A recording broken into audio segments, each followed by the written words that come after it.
Tematik 2G Kebersamaan, Subtema 2. Assalamualaikum warahmatullahi wabarakatuh. Berjumpa lagi dengan Ustazah Tutus. Bagaimana kabar Anda semuanya? Semoga sehat selalu ya. Sebelum mulai belajar, marilah kita berdoa basmalah terlebih dahulu. Bismillahirrahmanirrahim. Nah, hari ini kita akan belajar tentang kebersamaan di sekolah. Kira-kira kebersamaan apa saja ya yang dapat kita lakukan di sekolah? Nah, yang pertama kita akan mengenai tentang dongeng. Dongeng yaitu cerita khayalan yang tidak benar-benar terjadi. Kemudian wujud dari cerita tradisional atau cerita yang disampaikan secara turun-temurun dari nenek moyang itu juga bisa diartikan sebagai dongeng. Lalu dongeng itu bersifat menghibur dan terdapat pesan moral yang terkandung di dalamnya. Jadi setiap dongeng pasti kita akan mempunyai pesan moral yang dapat kita ambil sebagai pelajaran hidup. Lalu kita akan belajar tentang contoh dongeng. Di sini Ustazah berikan contoh dongeng tentang tikus dan singa yang mengajarkan kebaikan. Diceritakan bahwa seorang tikus yang menjahili singa dikala sedang menikmati tidur siangnya. Sontak membuat singa tersebut marah dan ingin memakan sang tikus karena merasa terganggu. Sambil meringis ketakutan, tikus pun memohon kepada singa untuk melepaskannya dan memaafkan kejahatan atau kejahilan yang ia perbuat. Merasa kasihan, singa pun melepaskan si tikus. Tikus merasa senang. Ia berterima kasih dan berjanji untuk membalas semua kebaikan singa kepadanya. Lalu pada suatu hari, tikus mendengar suara singa yang mengaum sangat keras. Sang singa ternyata terperangkap di sebuah jaring yang sengaja dipasang oleh pemburu. Singa memohon bantuan kepada tikus untuk melepaskan jaring tersebut. Dan dengan sigapnya, tikus membantu singa keluar dari jaring tersebut dengan menggerogoti jaring sampai terputus. Keduanya pun segera kabur dan menyelamatkan diri. Dari dongeng ini, kita dapat mengetahui unsur-unsur dongeng. Nah, unsur-unsur dongeng yang pertama yang dapat kita ketahui ada tokoh. Siapa tokoh di dalam dongeng tikus dan singa tadi? Tokoh yang pertama ada tikus. Tokoh yang kedua ada singa. Lalu unsur yang kedua adalah watak. Watak ini menjelaskan bagaimana karakter si tokoh. Yang pertama ada tikus, karakternya adalah jahil. Dan yang kedua ada singa, karakternya penyabar. Kenapa penyabar? Karena setelah dijahili oleh tikus, dia tetap mau memaafkan tikus. Lalu ada latar. Latar yang pertama ada latar waktu. Waktunya pada saat siang hari. Karena pada saat tadi di dongeng singa sedang tidur siang. Lalu yang kedua ada latar tempat. Ada tikus dan singa, berarti latar tempatnya ada di hutan. Kemudian ada latar suasana. Suasananya menegangkan karena tikus menjahili singa. Lalu juga ada singa terperangkap oleh jaring pemburu. Lalu ada unsur amanat. Amanat yang kita ambil dari dongeng itu adalah kita harus selalu berbuat baik kepada siapapun, harus selalu berbuat baik. Lalu amanat yang kedua, selalu mengingat kebaikan yang kita terima. Jadi kita nggak boleh melupakan kebaikan yang kita terima dari orang lain. Selanjutnya kita akan belajar mengenai kata sapaan. Apa sih kata sapaan? Kata yang digunakan untuk menegur sapa orang yang diajak berbicara. Kata sapaan bisa kita gunakan yang pertama untuk nama diri. Contohnya, kamu kelas berapa, Ino?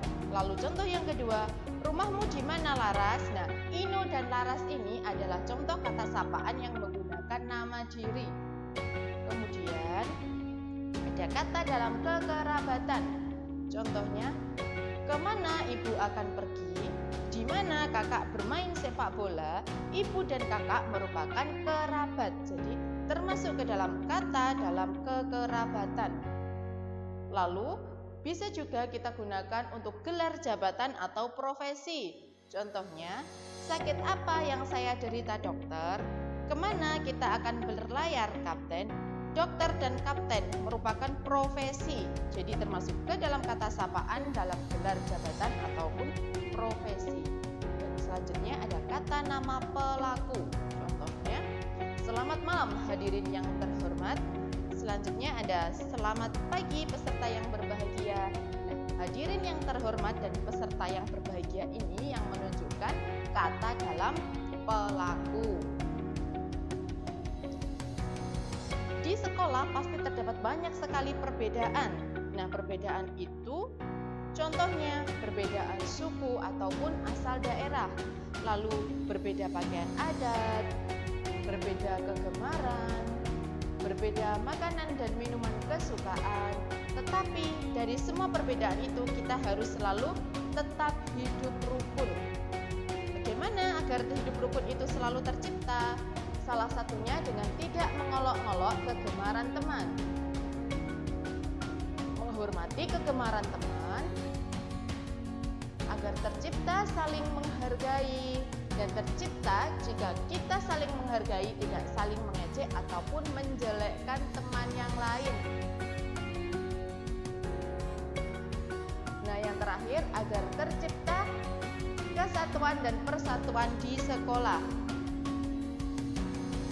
Selanjutnya kita akan bahas mengenai pecahan. Nah, ada gambar lingkaran dibagi menjadi dua, yang satunya di warna kuning, yang satunya tetap di warna putih. Nah, jumlahnya ada dua. Sebelumnya kita sudah belajar tentang pecahan, ya. Di sini 1/2 dibaca dengan setengah. Bisa dikatakan 1/2, bisa juga dituliskan dengan setengah. Lalu ada lagi contohnya. Nah, ada satu lingkaran dibagi menjadi 4, yang di warna kuning hanya 1. Sedangkan totalnya ada 4, berarti nilai pecahannya adalah 1/4 atau 1/4. Boleh 1/4, boleh 1/4.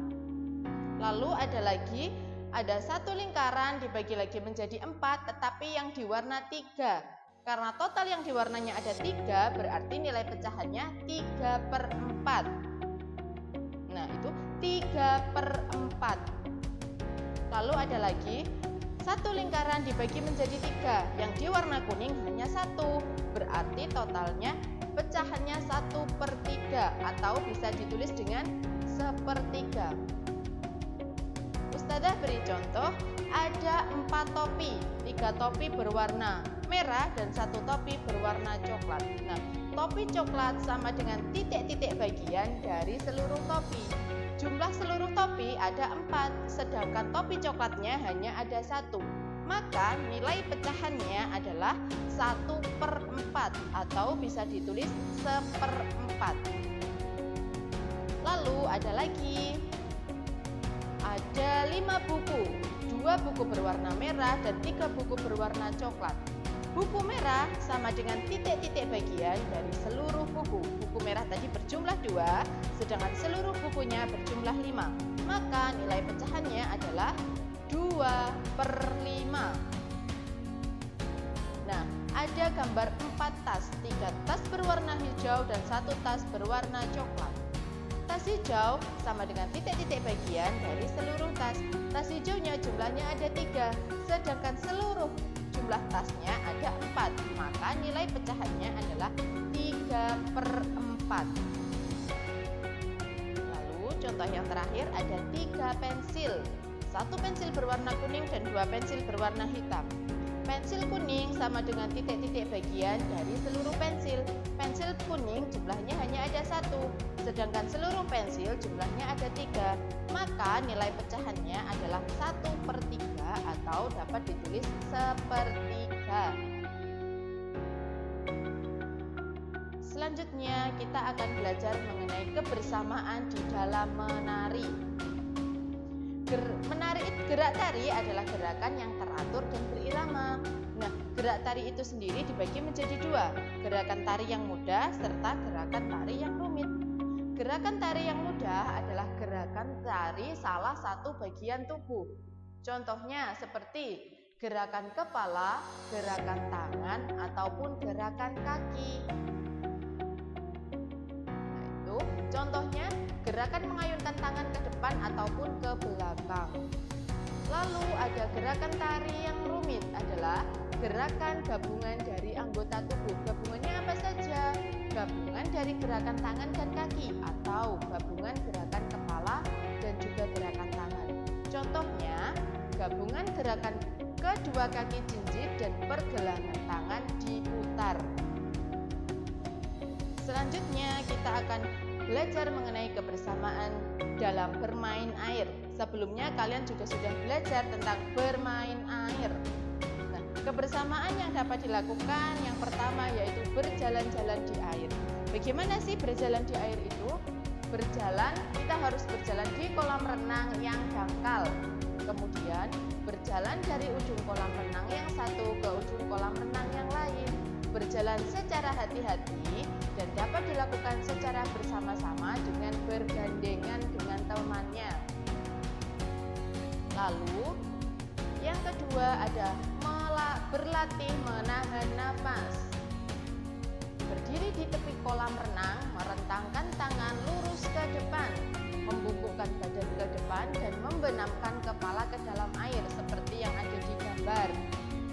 Lalu menahan beberapa menit untuk kemudian mengangkat kepala dari air untuk mengambil nafas.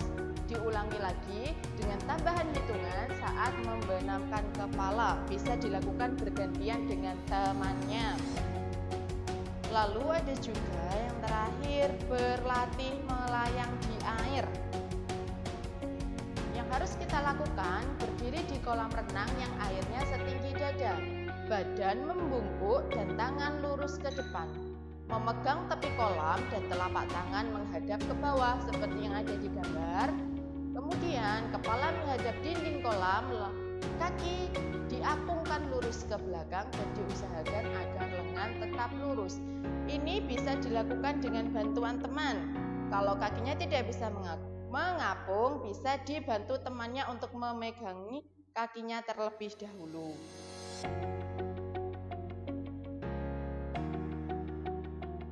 Demikian video pembelajaran dari Ustadzah. Untuk selanjutnya akan Ustadzah kirimkan tugas tertulisnya. Selamat mengerjakan. Jangan lupa selalu terapkan protokol kesehatan COVID-19 di rumah. Selalu menggunakan masker, berjaga jarak dan sering mencuci tangan. Wassalamualaikum warahmatullahi wabarakatuh.